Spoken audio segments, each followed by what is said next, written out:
చాలామంది మగవాళ్ళలో సెక్షువల్గా వాళ్ళు కామన్గా ఎదుర్కొనే ఒక సమస్య ఏమిటి అని అంటే పెనైల్ కర్వేచర్. అంటే అంగం వంకరగా ఉండి స్ట్రైట్గా కాకుండా, పెన్నిస్ స్ట్రైట్గా కాకుండా ఇట్లా బెండు ఉండి సెక్షువల్గా ఇబ్బంది పడతా చాలామంది ఎదుర్కొనే ఒక కామన్ ప్రాబ్లము. అయితే ఈ పెన్నిస్ అనేది బెండు ఉండటానికి అంటే కర్వేచర్, పెనైల్ కర్వేచర్ అంటారు. ఈ పెనైల్ కర్వేచర్ ఉండటానికి గల కారణాలు ఏమిటి అండ్ అటువంటి వాళ్ళు సెక్షువల్గా ఏ విధంగా సమస్యలు ఎదుర్కొంటారు అనేది ఈ వీడియోలో నేను డీటెయిల్గా చెప్తాను. నా పేరు doctor Kanthikumar Reddy, consultant andrologist, Jaya andrology and men's health. మాకు విజయవాడ, వైజాగ్, రాజమండ్రి, నెల్లూరు మరియు కర్నూలులో బ్రాంచెస్ ఉన్నాయి. నేను మగవాళ్ళలో ఎటువంటి సెక్షువల్ సమస్యలున్నా, ముఖ్యంగా అంగస్తంభన సమస్య లేదా శీఘ్రస్ఖలనం లాంటి సెక్షువల్ ప్రాబ్లమ్స్కి, లేకపోతే అంగం సైజు చిన్నగా ఉండి లేదా అంగం బెండు ఉండి అంటే వంకరగా ఉండి సెక్షువల్గా ఇబ్బంది పడే అటువంటి ప్రాబ్లమ్స్కి నేను ట్రీట్మెంట్ చేస్తాను.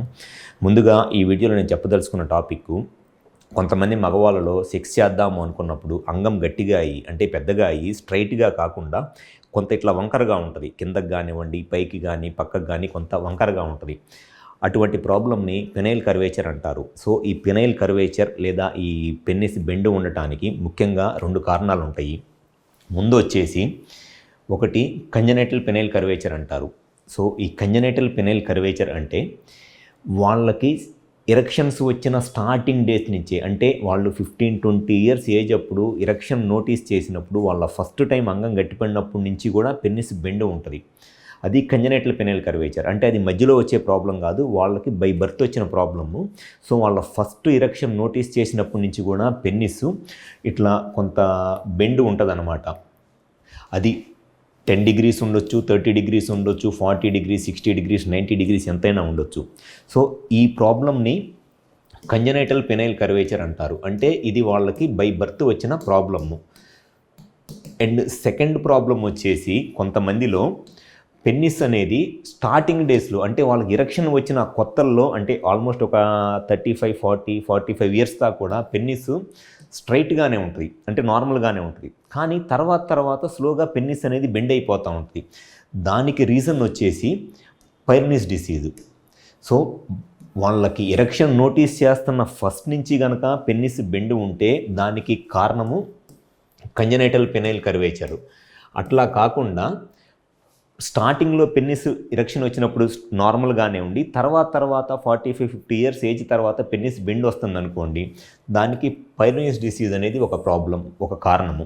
సో ఈ పెన్నిస్ బెండ్ ఉండటానికి 2 కారణాలు ఉంటాయి. ఒకటి కంజనైటల్ పెనైల్ కర్వేచర్, అంటే అది బై బర్త్ వచ్చే ప్రాబ్లము.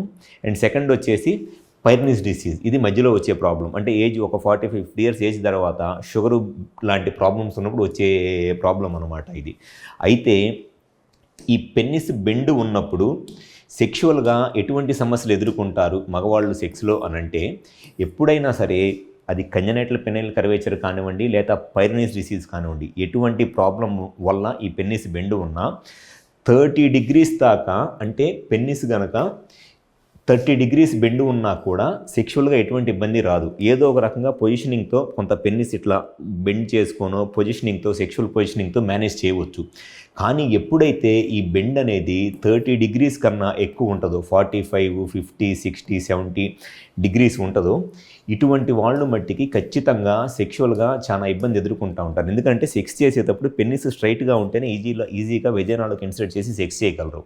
కానీ ఈ పెన్నిస్ కనుక 30 degrees కన్నా ఎక్కువ బెండ్ ఉంది అని అనుకోండి, అప్పుడు ఖచ్చితంగా వాళ్ళు సెక్స్ చేయడానికి ఇబ్బంది అయింది. సో 30 degrees దాకా వాళ్ళకి ఎటువంటి ట్రీట్మెంట్ అవసరం లేదు. జస్ట్ కొంత అష్యూరెన్స్, కౌన్సిలింగ్ అండ్ కొంత పార్ట్నర్ సైడ్ నుంచి, ఫిమేల్ పార్ట్నర్ సైడ్ నుంచి కొంత పొజిషనింగ్, కోఆపరేషన్తోనూ ఈజీగా మేనేజ్ చేయవచ్చు. కానీ 30 degrees కన్నా ఎక్కువ బెండ్ ఉంది అనంటే వాళ్ళు ఖచ్చితంగా సెక్షువల్గా అసలు ఎట్టి పరిస్థితుల్లోనూ సెక్స్ చేయడానికి వాళ్ళకి కుదరదు. అటువంటి వాళ్ళు ఖచ్చితంగా ట్రీట్మెంట్ తీసుకోవాలి. కానీ చాలామంది మగవాళ్ళు అసలు వాళ్ళకి ఎరెక్షన్ వచ్చినప్పుడు ఎంత బెండ్ ఉందనేది వాళ్ళు తెలుసుకోవడానికి కూడా కష్టం. ఎందుకంటే వాళ్ళకి అర్థం కాదు ఎంత బెండ్ ఉందనేది. సో చాలామంది ఈ పెన్నిస్ వంకరగా ఉండి సెక్షువల్గా రేపు ఇబ్బంది అయిద్దామో లేకపోతే మ్యారేజ్ అయిన తర్వాత సెక్షువల్ ప్రాబ్లమ్స్ వస్తాయేమో అని మ్యారేజ్ చేసుకోవడానికి కూడా హెసిటేట్ చేస్తా ఇబ్బంది పడుతూ ఉంటారు. సో ఫస్ట్ ఎప్పుడైనా సరే ఈ పెన్నిస్ బెండు ఉన్నప్పుడు అది ఏ కారణం వల్ల ఉంది పెన్నిస్ బెండు, అది కంజనైటల్ పెనైల్ కర్వేచరా లేకపోతే పైరోనీస్ డిసీజా అనేది ఫస్ట్ వాళ్ళు డిసైడ్ చేసుకోవాలి. ఎందుకనంటే కంజనైటల్ పెనైల్ కర్వేచర్కి ఒక ట్రీట్మెంట్ ఆప్షన్ ఉంటుంది, పైరోనీస్ డిసీజ్కి ఒక ట్రీట్మెంట్ ఆప్షన్ ఉంటుంది. సో ఫస్ట్ వాళ్ళకి ఏ కారణం వల్ల ఈ పెన్నిస్ బెండ్ ఉందనేది తెలుసుకోవడం అన్నిటికన్నా చాలా ముఖ్యం. సో మా దగ్గర విజయవాడలో ఇటువంటి పేషెంట్స్కి చాలామందికి మేము కంజనైటల్ పెనైల్ కర్వేచర్ ఉన్నా లేదా పైరోనీస్ డిసీజ్ ఉన్నా చాలామంది పేషెంట్స్కి మేము ట్రీట్మెంట్ అనేది చాలా రెగ్యులర్గా చేస్తాము. ఫస్ట్ తెలుసుకోవాల్సింది ఏంటి అని అంటే ఏ కారణం వల్ల పెన్నిస్ బెండ్ ఉంది అండ్ ఆ బెండ్ అనేది ఎంత ఉంది, 10 degrees ఉందా, 20 degrees ఉందా, 30 degrees ఉందా అనేది తెలుసుకొని దాన్ని బట్టి ట్రీట్మెంట్ ఆప్షన్స్ అనేది పేషెంట్స్కి చెప్పడం జరుగుతుంది. అండ్ డెఫినెట్గా వాళ్ళకి ఆ రిజల్ట్స్ అనేవి కూడా చాలా సాటిస్ఫాక్టరీగా ఉండి ఆ పెన్నిస్ మళ్ళీ స్ట్రైట్ అయ్యి సెక్షువల్గా హ్యాపీగా వాళ్ళ లైఫ్ని ఎంజాయ్ చేయవచ్చు. సో ఎవరైతే ఈ పెన్నిస్ బెండ్ ఉండి సెక్షువల్గా ఇబ్బంది పడుతున్నారో ఫస్ట్ అసలు మీ పెన్నిస్ బెండ్ ఉండటానికి వంకరగా ఉండటానికి కారణం ఏమిటి అండ్ అది ఎంత డిగ్రీ ఉంది అండ్ దానికి ఉన్న ట్రీట్మెంట్ ఆప్షన్స్ ఏమిటి అండ్ ఈ సెక్షువల్గా మీ లైఫ్ని ఎలా ఎంజాయ్ చేయవచ్చు అని తెలుసుకోవాలనుకుంటే ఒకసారి మా హాస్పిటల్కి వచ్చి కన్సల్ట్ అవ్వండి. మాకు విజయవాడ, వైజాగ్, రాజమండ్రి, నెల్లూరు మరియు కర్నూలులో బ్రాంచెస్ ఉన్నాయి. ఈ 5 ప్లేసుల్లో ఎక్కడైనా సరే హాస్పిటల్ నెంబర్ కాల్ చేసి అపాయింట్మెంట్ తీసుకొని ఒకసారి వచ్చి కన్సల్ట్ అవ్వండి. మీకు సెక్షువల్గా ఏ ప్రాబ్లం ఉన్నా గ్యారంటీగా దాన్ని సొల్యూషన్ చెప్పడం అనేది జరుగుతుంది. Thank you. Like and subscribe Eagle Health and Beauty.